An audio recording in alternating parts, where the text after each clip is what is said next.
បាទជំរាបសួរទៅកាន់បងប្អូនអរគ្នាជាពិសេសបងប្អូនដែលកំពុងតែចង់បានរបៀបនៃការបង្កើត Google account ឬក៏ Gmail ហ្នឹងបាទGoogle account ហ្នឹងគឺបង្កើតឡើងសម្រាប់យើងទទួលសារឬក៏ទទួលសារពីនរណាម្នាក់អញ្ចឹងបាទយើងហើយ Gmail ហ្នឹងអាចភ្ជាប់ទៅកាន់គណនីផ្សេងៗបានដូចជា Facebook ជា Instagram Twitter TikTok អីផ្សេងៗទៀតបាទអាចយើងគាត់តែយើងមាន email មួយគឺអាចភ្ជាប់ទៅកាន់គណនី account ផ្សេងទៀតទៅបានដូចជា App Store ដូចជាអីដូចជាPlay Store App Store ទៀតបានបាទឥឡូវនេះយើងមកចូលในការបង្កើត Gmail តែម្ដងបាទនៅកន្លែងនេះ Gmail ក៏មានចុចកន្លែងហ្នឹងក៏បានហើយយើងក៏ search យើងទៅវាយwebsite Gmail ក៏បានដែរបាទវាយ Gmail មក gmail.com អូខេហើយបន្តទៅអញ្ចឹងមកឃើញលុតផ្ទាំងយើងនៅក្នុង browser របស់យើងបាទយើងយកពាក្យ create an account ហ្នឹងមក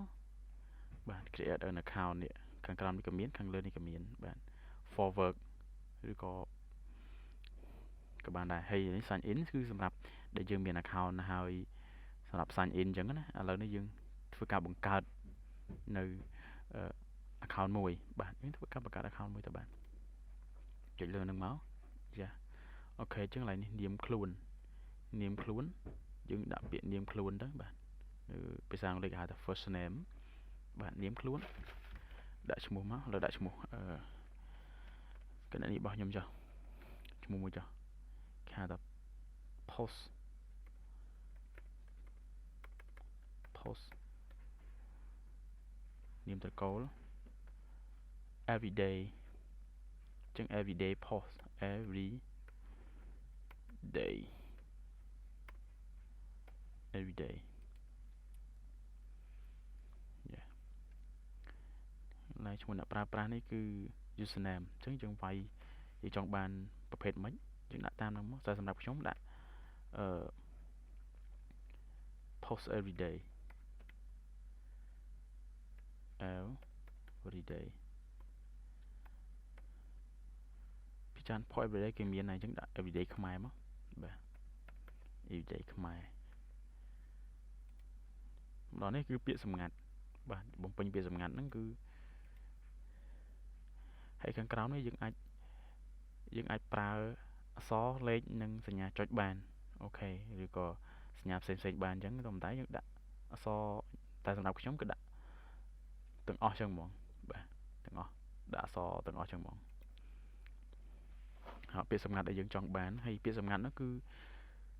មើលអានការណែនាំរបស់គេថាប្រើពាក្យសម្ងាត់8តួឬច្រើនជាងនេះ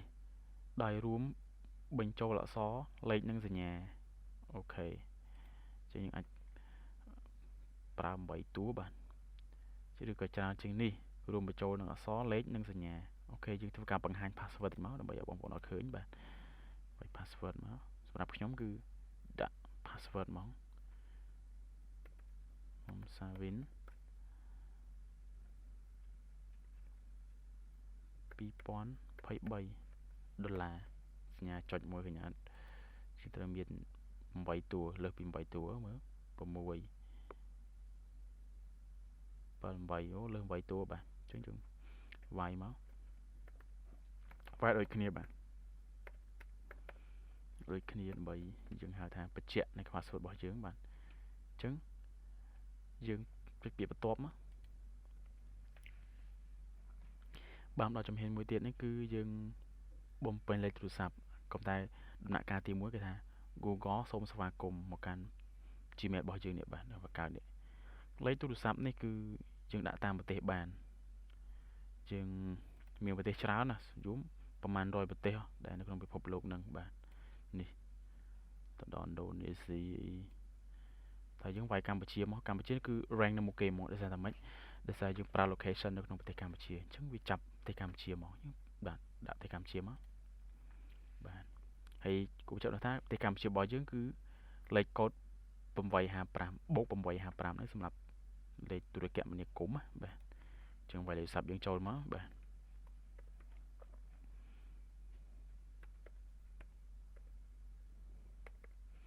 ហើយយើងវាយលេខចឹងហើយគឺ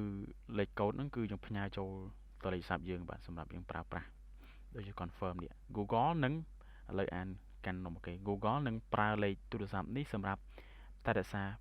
សុវត្ថិភាពគណនីប៉ុណ្ណោះអ្នកដទៃនឹងមើលមិនឃើញលេខទូរស័ព្ទរបស់លោកអ្នកទេអ្នកនឹងអាចជ្រើសរើសថាតើទូរស័ព្ទលេខនេះសម្រាប់គោលបំណងផ្សេងទៀតឬក៏អត់នៅពេលក្រោយអញ្ចឹងដាក់លេខទូរស័ព្ទយើងបាទហើយនេះអ៊ីស័យដ្ឋានឬក៏ email ស្ដារដែលភាសាអង់គ្លេសហៅថា recovery ហ្នឹងគឺយើងនឹងប្រើវាសម្រាប់រក្សាសុវត្ថិភាពគណនីរបស់អ្នកចង់មានន័យថាយើងប្រើ email ហ្នឹងគឺសម្រាប់នៅពេលដែលយើងភ្លេច password ឬក៏បាត់បង់ទៅនរណាម្នាក់យកទៅប្រើអញ្ចឹងយើងប្រើ email ហ្នឹងសម្រាប់ជួយសង្គ្រោះរបស់យើងអញ្ចឹងយើងមាន email របស់មិត្តភ័ក្តិដែលទុកចិត្តរបស់យើងហ្នឹងយើងប្រើ email មិត្តភ័ក្តិរបស់យើងបងប្អូនរបស់យើងឬក៏គ្រួសាររបស់យើងឬក៏ពុកម្ដាយរបស់យើងអញ្ចឹងណាដែលគាត់មាន email Gmail ហ្នឹងអញ្ចឹងកាលពីមុន Gmail គឺអត់បានទៀមទានហ្នឹងឯងតែប៉ុន្តែជួយ update ទៅ Gmail គឺបង្កើតហ្នឹងគឺដើម្បីយើងជួយសង្គ្រោះគ្នាទៅវិញទៅមកគឺអត់ចង់ឲ្យបាត់បង់យើងបង្កើតឲ្យភ្លេច password គឺវាបាត់បង់ទៅតាមហ្នឹងហើយអញ្ចឹងឥឡូវគឺបង្កើតមួយទៀតមកគឺត្រូវការ email សង្គ្រោះគេហៅថា email សង្គ្រោះបាទតោះឥឡូវយើងវាយចូលហ្មងណាវាយ email ខ្ញុំចាស់ហ្មងបាទអូខេ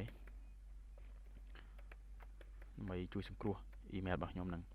នៅពេលដែលខ្ញុំភ្លេចណាមួយហើយឆ្នាំកំណើតយើងចេះតែដាក់ទៅសំខាន់ឲ្យគ្រប់អាយុ18ឆ្នាំឬបាទថ្ងៃកំណើតរបស់អ្នកបាទវាយមកបាទថ្ងៃទីប្រហែលខែប្រហែលមានមករាកុម្ភៈមិនិនាដល់ធ្នូអញ្ចឹងទៅបាទហើយឆ្នាំនេះគឺយើងវាយឆ្នាំយ៉ាងម៉េចឲ្យគ្រប់អាយុ18ឆ្នាំបាទហើយភេទប្រុសស្រីសូមមិនបញ្ជាក់តាមបំណងយើងតែខ្ញុំប្រុសយើងមានភេទច្រើនណាស់បាទយើងដាក់ប្រុសស្រីពីមុនមានតែប្រុសស្រីតែឥឡូវយើងអាចមិនប្រាប់មិនអីទៀតបាទ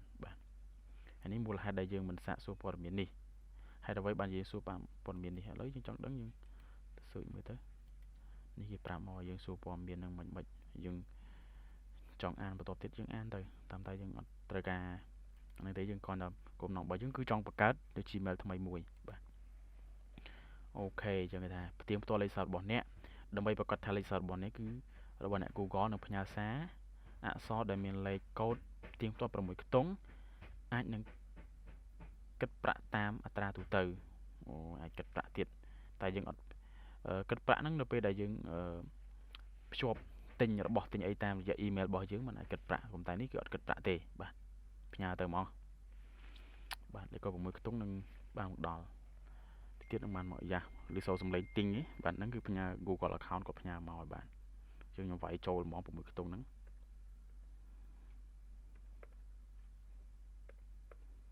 បាទហើយចុចពាក្យផ្ទៀងផ្ទាត់ទៅបាទជាការស្រេចហើយទទួលបានអត្ថប្រយោជន៍កាន់តែ Google ប្រាប់ថាទទួលបានអត្ថប្រយោជន៍កាន់តែច្រើនពីលេខទូរស័ព្ទរបស់អ្នកអាចបញ្ចូលលេខទូរស័ព្ទរបស់អ្នកនៅក្នុងគណនីរបស់អ្នកសម្រាប់ប្រើប្រាស់លើសារនានារបស់ Google ប្រសិនបើអ្នកចង់ធ្វើបែបនេះឧទាហរណ៍លេខទូរស័ព្ទរបស់អ្នកគឺត្រូវបានប្រើឧទាហរណ៍លេខទូរស័ព្ទរបស់អ្នកត្រូវបានប្រើដើម្បីទទួលការហៅវីដេអូនិងសារអូខេមីសារមិញ Google ធ្វើឲ្យសេវាកម្មរបស់ Google រួមទាំងការផ្សាយពាណិជ្ជកម្មកាន់តែពាក់ព័ន្ធនឹងអ្នកអូខេអញ្ចឹងយើងចុចពាក្យបាតចាស់ឬក៏យល់ព្រមនេះមកបាទឬក៏រំលងបានដែរពាក្យបាតចាស់ហើយនេះគឺជាលក្ខខណ្ឌរបស់ Google យើងមិនអានបានដែរជាឯកភាពជននិងលក្ខខណ្ឌតែបើយើងចង់ចំណាយពេលអានគឺអានមកបាទនៅកណ្ដោនេះដើម្បីបង្កើតគណនី Google អ្នកចាំបាច់ត្រូវយល់ព្រមតាមលក្ខខណ្ឌប្រាប់ខាងក្រោមបន្ថែមពីនេះនៅពេលដែលអ្នកបង្កើតគណនីយើងដំណើរការព័ត៌មានរបស់អ្នកដែលបានពិពណ៌នាក្នុងគោលការណ៍ឯកជនរបស់អ្នកដោយរៀបរាប់បញ្ចូលចំណុចសំខាន់ទាំងនេះទិន្នន័យដែលយើងបានដំណើរការនៅក្នុងការប្រើប្រាស់ Google អូខេយើងចំណាយពេលអានគឺវាយូរអញ្ចឹងកុំឲ្យពេលវាអូបន្លាយកាន់តែយូរមានពាក្យខ្ញុំយល់ព្រមមកបាទ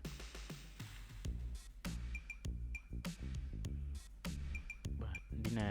ទៅទៀតយើងដំណើរការហើយ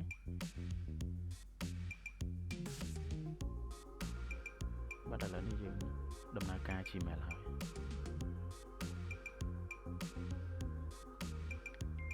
បាទអានេះយើងបាន Gmail ថ្មីបាទអូខេនេះជា account Gmail របស់យើងបាទហើយ account Gmail គឺមានរូបរាងតម្រង់ platform ចឹងឯងបាទ Gmail មាន logo Gmail អាចផ្ញើសារបកទូរសារមានផ្កាយនេះហើយឯកសារយើងបានផ្ញើហ្នឹងបាទនេះគឺជា account របស់យើងបាទ post everyday របស់យើងបាទនេះគឺជា account របស់យើងចឹង load ចឹងមកឥឡូវយើងបាន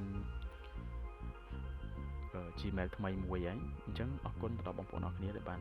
តាមដានឬជាសិក្សាបន្ថែមនៅ Google account ឬ Gmail ផងដែរបាទហើយសូមជូនពរសំណាងល្អបើចង់បានទស្សនាវីដេអូបន្ថែមទៀតអាចចុច subscribe channel យើងខ្ញុំទាំងអស់គ្នាបាទហើយចុច like បេះដូងនិង share វីដេអូនេះទៅកាន់បងប្អូនដែលចង់រៀនបន្ថែមពីជាខ្ញុំទាំងអស់គ្នាបាទសូមអរគុណ